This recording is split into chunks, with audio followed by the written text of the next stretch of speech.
Welcome back, ladies and gentlemen, and thank you very much for your greatest support. Let me start by saying this, that sometimes power is very dangerous, and if you feel like you are not in power, and maybe you are in a position that, or maybe your target is to get power, you can lick the backs of anybody, as long as that person can help you get to power. I'm saying this statement, I'm saying this because of what Rigathi Gachagua is trying to do. And I'm starting to sense something.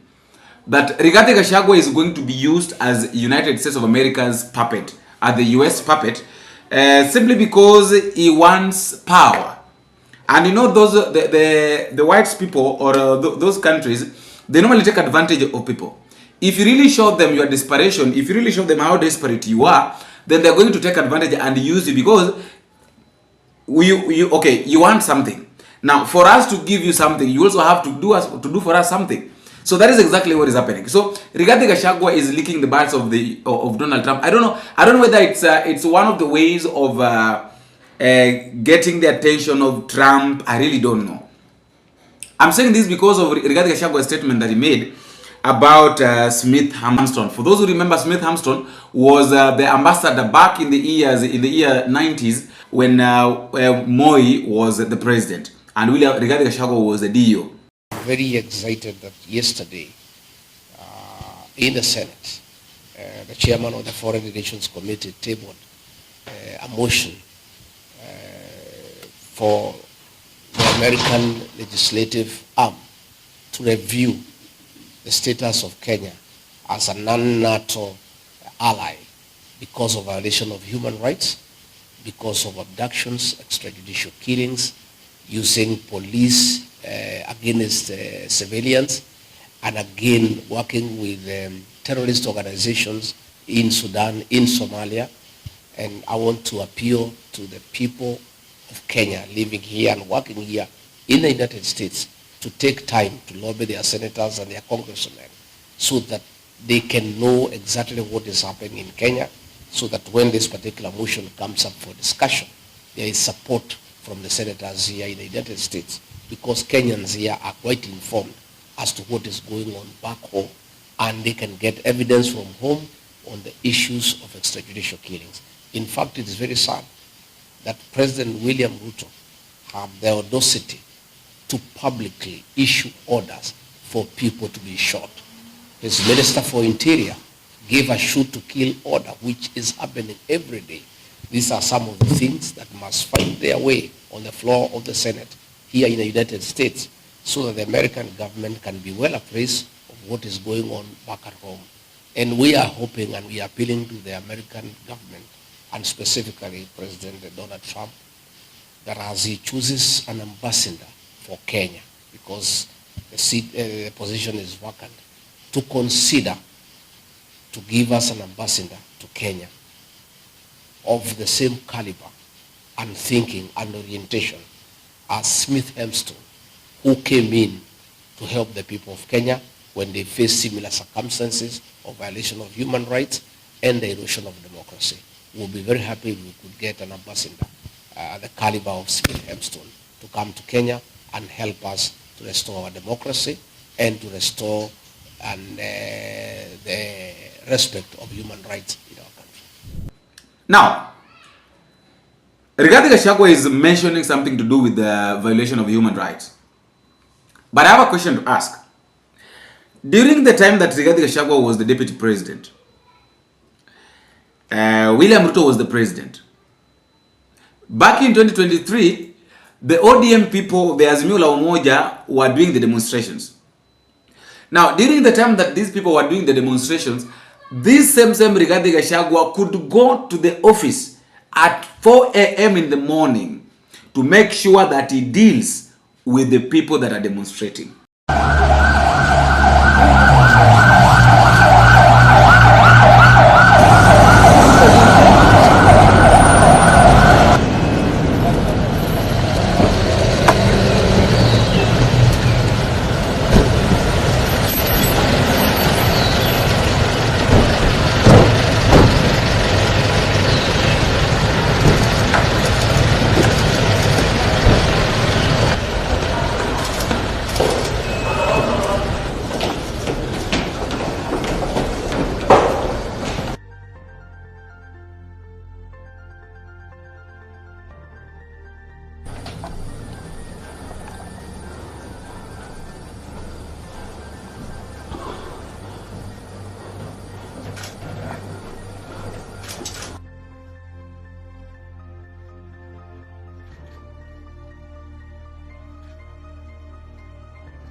He is the same man who said that you can't go to the streets and expect police officers to kiss you. That is what he said. That you can't go to the streets for the demonstrations and expect police officers to kiss you.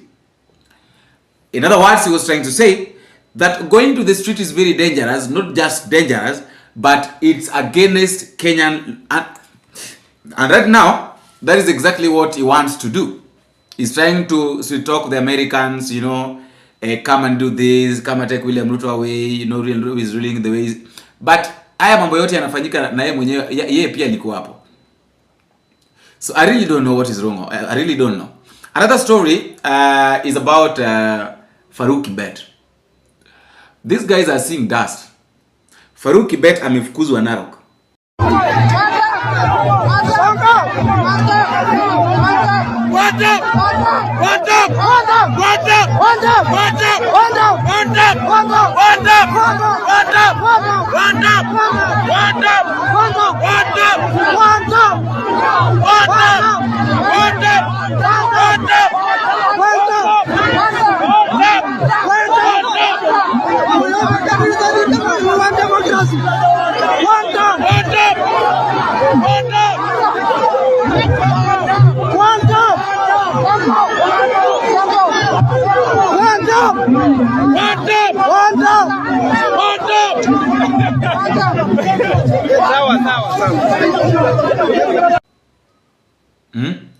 Now, this one, I remember there's a time that I asked hapa tu kwa hii channel yetu that what is it that the people of Western Malaba, the Malaba people normally see kwa Farouk bet.